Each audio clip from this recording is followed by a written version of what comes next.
You are holding a $200,000 piece of paper from a prestigious university. You studied the humanities, liberal arts, or philosophy. You believe that your critical thinking and your Ivy League pedigree grant you permanent security in the corporate hierarchy. You think the machine is only coming for the factory workers and the junior coders. You are operating under a catastrophic multi-generational illusion. The architects who are actually building the artificial intelligence systems that run the global economy have a very different, deeply unsentimental view of your future. Palantir CEO Alex Karp has openly stated that AI will destroy humanity's job. He's looking at the labor market matrix and declaring that if your only asset is generalized elite education, you are mathematically obsolete. Before I break down the exact algorithmic shift that is annihilating the value of the generalist, expose the two Futures Doctrine that dictates whether you will survive 2026 and give you the precise architectural blueprint to transition into the new economy, hit the subscribe button and press the notification bell. I post daily videos showing you exactly how to navigate the global labor market using cold, hard engineering logic. You do not want to miss these execution protocols. The era of the elite, generalized thinker is over. We are entering an era where raw, outlier aptitude and highly specific vocational executions are the only currencies that matter. Grab a notebook, it is time to stop hiding behind your university diploma and start operating like an apex asset. Welcome back, I'm Dr. HR. To understand why my approach to the global labor market is aggressively different from the comforting lies peddled by the legacy university counselor, you must understand my underlying architecture. I hold a PhD in Human Resources, a Master's from prestigious Tata Institute of Social Sciences TISS in Mumbai, and a Bachelor's in Computer Engineering. I do not look at the elite degree as an indicator of intelligence. I look at it as a historical recipe. Operating on the ground here in Dubai since 2010, consulting for apex corporate entities, I have watched the valuations of human capital completely invert. The people who build the ultimate surveillance and data integration engines for the US military, companies like Palantir, are telling you exactly where the market is going. Let us systematically deconstruct the 5 phases of this global transition: the generalist trap, the two Futures Doctrine, the demographic disruption, the aptitude override, and the corporate dissonance. Phase 1, the generalist trap, the death of the humanities. We must first diagnose the exact vulnerabilities of the modern educated worker.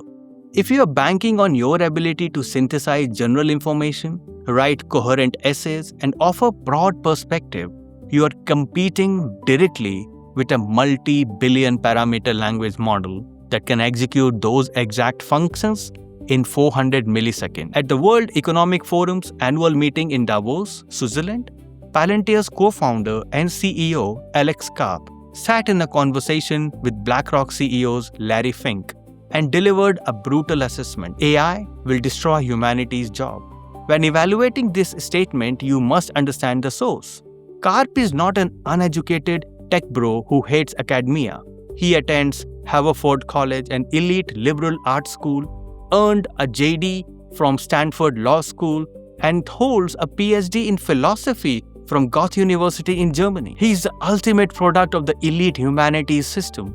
Yet, he is the one sounding the alarm, using his own background as an example. He warned that if you studied philosophy, hopefully you have some other skills. That one is going to be hard to market. This is the generalist trap. For decades, society told you that getting into Yale and acquiring a classically high IQ was the ultimate safety net. Karp aggressively dismantled this in a November's interview with Axios, stating, if you are a kind of a person that would have gone to Yale, classically high IQ, and have generalized knowledge, but it is not specific, think of a Swiss Army knife. It has a tiny blade, a tiny screwdriver, and a tiny pair of scissors.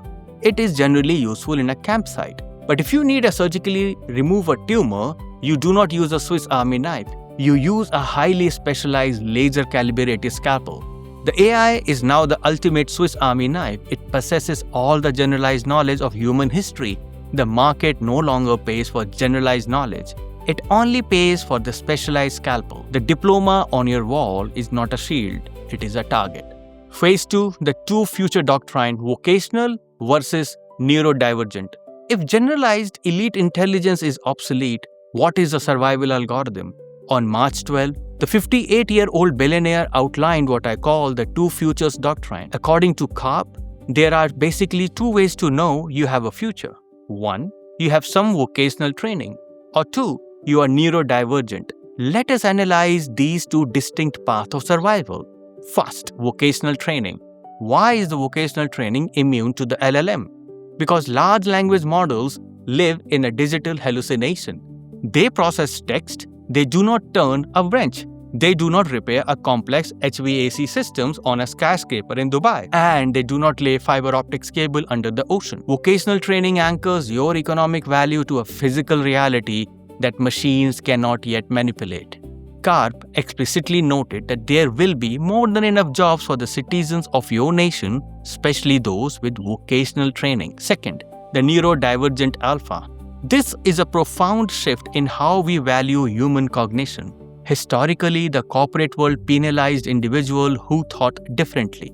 Today, Palantir actively weaponizes them. Karp has publicly credited his own dyslexia, a learning disability affecting reading, writing, and information processing. For Palantir's massive success, he broadened this category to include conditions like ADHD and autism. Why does the machine fail to replace the neurodivergent operator? Because the machine is a statistical probability engine. It predicts the most likely next word. It is designed to be perfectly aggressively average. Neurodivergent operators do not process information linearly.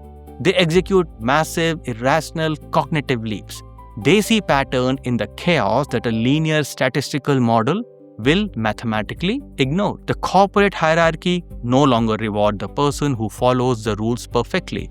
It rewards the outlier who shatters the algorithm. Phase 3, the demographic disruption, the shift in the power. This technological transition is not just a corporate restructuring. It is a violent macroeconomic and demographic redistribution of power. You must view this through a cold, unsentimental lens. Karp made a highly controversial yet structurally accurate prediction regarding the socio-political impact of the AI. He stated to the CNBC, this technology disrupts humanities, train largely democratic voters and make them economic powerless, and increases the power, the economic power, the vocationally trained working class, often male voters. He concluded that these disruptions are going to disrupt every aspect of our society. Imagine a massive set of scales for the last 30 years. The scales heavily favored the urban, university-educated, white-collar workers. They extracted massive salaries for sitting in a climate-controlled offices, typing emails and synthesizing reports. Meanwhile, the vocational workers were told that they are a second-class citizen. The AI had just dropped 1,000-pound weight on the other side of the scale. The machine can type the emails and synthesize the reports for zero salary. The economic leverage of the humanities graduate is mathematically collapsing. Conversely, the individual who can manipulate physical infrastructure or execute specialized high-friction technical tasks is experiencing a massive surge in the market value. If your political or economic identity is tied to the prestige of white-collar generalized labor, you are standing on a shrinking ice floe. You must adapt to the new physics of the market, regardless of your ideology. The market does not care about your social status, it only cares about your execution capacity. Phase 4, the aptitude override, the end of the Ivy League monopoly. The companies that are actually building the future are actively dismantling the traditional hiring pipelines. They have realized that university admissions are no longer a filter for competence. They are the filter of conformity. Palantir has explicitly criticized American university for indoctrinating students and utilizing opaque admission systems that have completely displaced meritocracy and excellence. To combat, they executed the aptitude override. Last year, Palantir launched a meritocracy fellowship. This is not a program for Ivy League graduates. It offers a high school students a paid internship with direct opportunity to interview for a full-time position after just 4 months. They are bypassing the 4-year university indoctrination completely to capture raw, uncorrupted cognitive talent. Karp stated during a Q2 earnings call, If you did not go to a school, or you went to a school that's not that great, or you went to Harvard or Princeton or Yale, once you come to Palantir, you are a Palantirian. No one cares about other stuff. He demands entirely a new way of testing aptitude.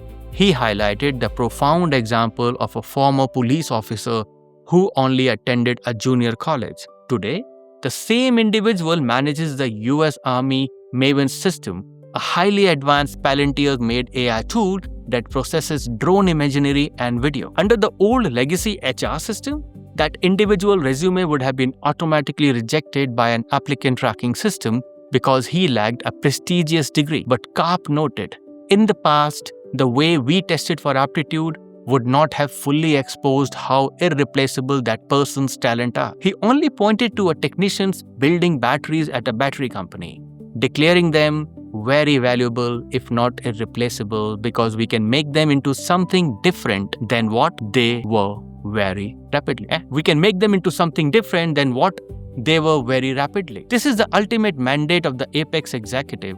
Find the outlier aptitude, as Karp described his own daily routine at Palantir, figuring out what is someone's outlier aptitude. Then I'm putting them on what things and trying to get them to stay on the things and not on the 5 other things they think they are great at. Your degree is dead. Your raw, specific utility is your remaining asset. Phase 5, the corporate dissonance, the weirdness premium.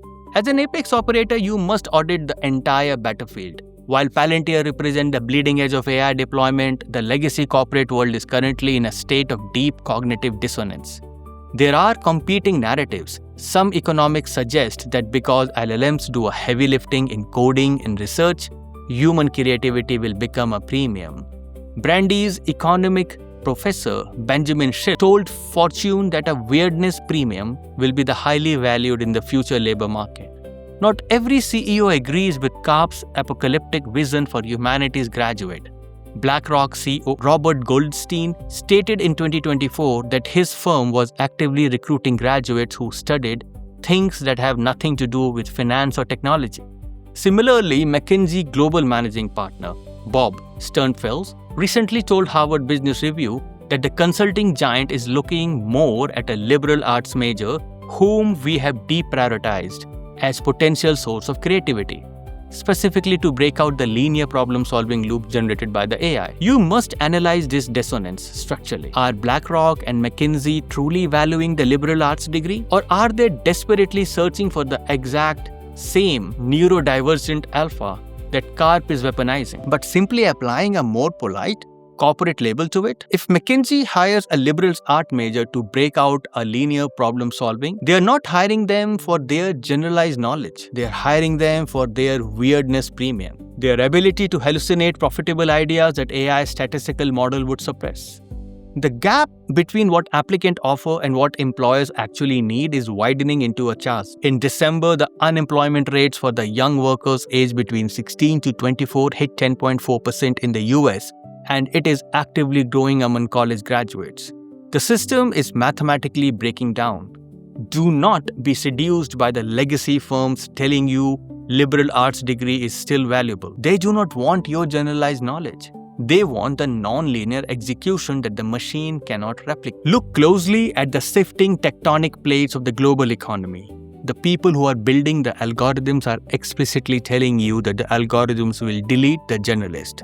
When the CEO of Palantir, a man with a PhD in philosophy, tells you that philosophy is completely unmarketable skill in the AI era, you must listen. If you are young, unemployed, and staring at 10.4% youth unemployment rate, you cannot double down on the strategies of the past.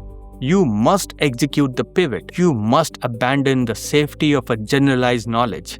You must anchor your value in physical, vocational reality, or you must weaponize your non-linear, neurodivergent aptitude. Find the one specific things you execute better than a supercomputer and build your entire fortress around it. The market does not care where you went to the school. It only cares what you can execute. Process the data, execute the strategy, and I'll see you at the top.